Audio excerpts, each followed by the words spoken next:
Assalamualaikum warahmatullahi wabarakatuh. Bagaimana kabar anak-anak hari ini? Bapak harap kalian baik-baik saja ya. Perkenalkan, nama Bapak Fajar Edi Mulyono. Bapak merupakan mahasiswa PPG Prajabatan UAD tahun 2020. Untuk hari ini, Bapak akan mengajar kalian kelas 3, tema 7, perkembangan teknologi, subtema 2, pembelajaran 5. Disimak baik-baik ya anak-anak ya. Nah, di sini Bapak mau bertanya, apakah anak-anak tahu pakaian orang zaman dahulu? Pasti tahu ya anak-anak ya. Pakaian zaman dahulu itu apa? Itu seperti yang ada di gambar ini loh. Ini kan ada pakaian yang berasal dari kulit. Bagaimana proses pembuatan pakaiannya? Terus apa bahan pembuatan pakaiannya? Nah, prosesnya nanti akan dijelaskan oleh Bapak ya anak-anak ya, dan bahan pembuatannya juga. Sekarang, apa itu sandang? Ada yang tahu? Sandang adalah pakaian yang diperlukan manusia sebagai makhluk yang berbudaya. Pakaian merupakan salah satu kebutuhan primer manusia. Jadi, pakaian itu termasuk kebutuhan pokok manusia. Pada zaman dahulu, manusia itu memanfaatkan pakaian yang terbuat dari kulit kayu dan hewan. Kemudian, seiring berjalannya waktu, manusia mengembangkan teknologi sandang untuk membuat pakaian dengan bahan dasar yang lain, seperti kapas, ada sutra, dan yang lainnya. Apa yang dimaksud dengan teknologi sandang? Teknologi sandang adalah ilmu pengetahuan dan teknologi yang digunakan untuk mengolah bahan baku sandang sehingga menghasilkan pakaian yang lebih beragam dan lebih nyaman ketika akan digunakan. Sekarang, manfaat teknologi sandang. Ya, manfaatnya itu yang pertama adalah pakaian memiliki corak dan motif yang lebih bervariasi. Terus, membuat jumlah produksi pakaian semakin meningkat dalam waktu yang singkat. Mempercepat proses pembuatan pakaian. Terus, mempermudah proses pendistribusian pakaian ke seluruh negeri. Terakhir, dari manfaat teknologi sandang adalah ditemukannya bahan-bahan baku pembuat pakaian lainnya. Sekarang ke fungsi pakaian. Fungsi dari pakaian adalah yang pertama, melindungi tubuh dari cuaca dingin, hujan, dan terik matahari. Yang kedua, melindungi tubuh dari gesekan kulit dengan benda lainnya. Yang ketiga, melindungi tubuh dari gangguan serangga. Yang keempat, sebagai identitas diri. Yang kelima, sebagai tanda status sosial. Yang keenam, sebagai simbol budaya. Yang ketujuh, sebagai baju profesi. Yang kedelapan, sebagai status gender. Jadi fungsi pakaian itu untuk anak-anak itu juga bisa melindungi anak-anak dari cuaca dingin.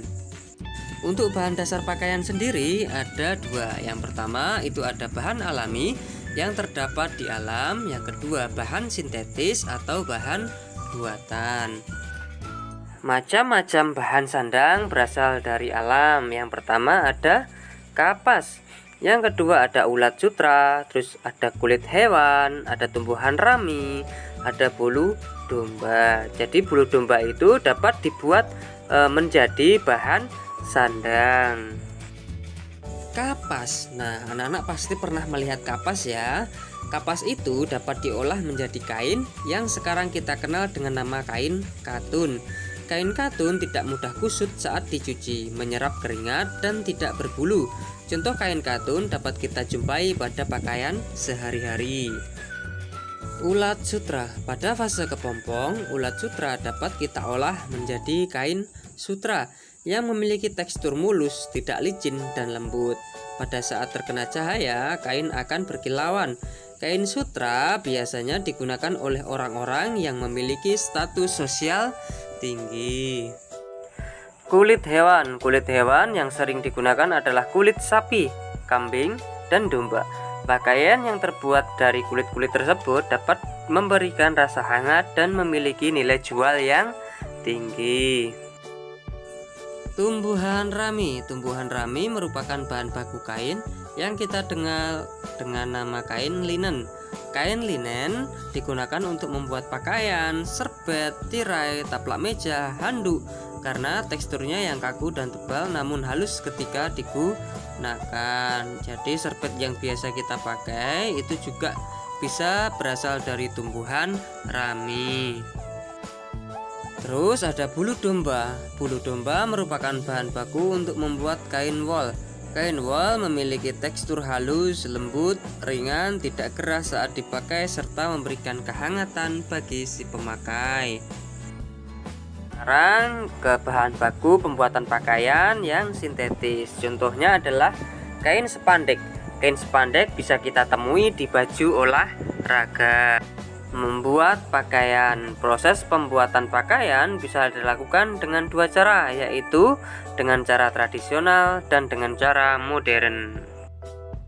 Yang pertama adalah cara tradisional, yaitu proses pembuatan pakaian secara tradisional dilakukan secara manual dengan menggunakan tenaga manusia.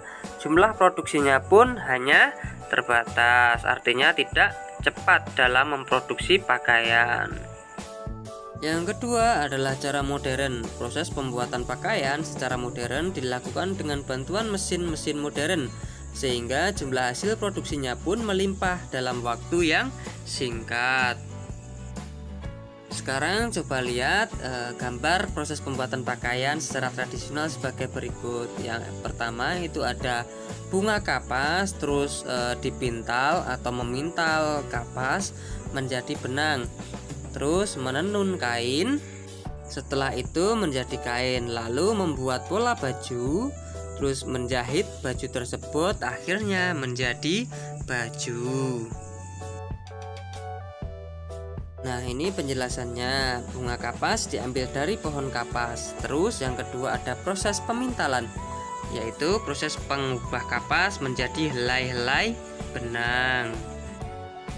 Yang ketiga ada proses menenun, yaitu proses mengubah helaian benang tadi menjadi kain. Yang keempat ada proses membuat pola, yaitu kain dipotong-potong sesuai dengan pola pakaian yang akan kita buat. Proses menjahit, yaitu proses membuat pakaian berdasarkan pola yang sudah dibuat. Terus 6. Proses pendistribusian pakaian dari produsen kepada konsumennya. Biasanya pakaian dipasarkan lewat pasar, toko, dan lain-lain. Jenis-jenis pakaian. Yang pertama ada kain adat. Kain adat biasanya digunakan saat upacara adat, pernikahan, baju tarian daerah, dan upacara keagamaan. Terus jenis-jenis pakaian. Yang kedua ada pakaian profesi. Pakaian profesi adalah pakaian yang digunakan oleh profesi tertentu. Contohnya ada dokter, ada pakaian polisi, ada pakaian pilot, dan lain-lain. Terus jenis pakaian yang ketiga adalah pakaian sehari-hari. Pakaian sehari-hari adalah pakaian yang kita gunakan untuk melakukan aktivitas sehari-hari. Contohnya ada pakaian olahraga, pakaian bermain, pakaian pesta, pakaian tidur, dan yang lainnya. Menghargai hasil produksi sandang. Indonesia merupakan negara yang kaya dengan bahan baku sandang, namun bahan-bahan tersebut akan cepat habis jika kita gunakan secara terus-menerus. Cara kita menghargai sandang adalah yang pertama, bersyukur kepada Allah dengan pakaian yang kita miliki saat ini. Yang kedua, menjaga pakaian yang kita miliki agar dapat digunakan dalam jangka waktu yang lama. Yang ketiga, tidak merusak pakaian dengan sengaja. Nah, itu tadi yang bisa Bapak sampaikan. Semoga bermanfaat untuk anak-anak. Bapak ucapkan terima kasih. Bapak akhiri. Wassalamualaikum warahmatullahi wabarakatuh.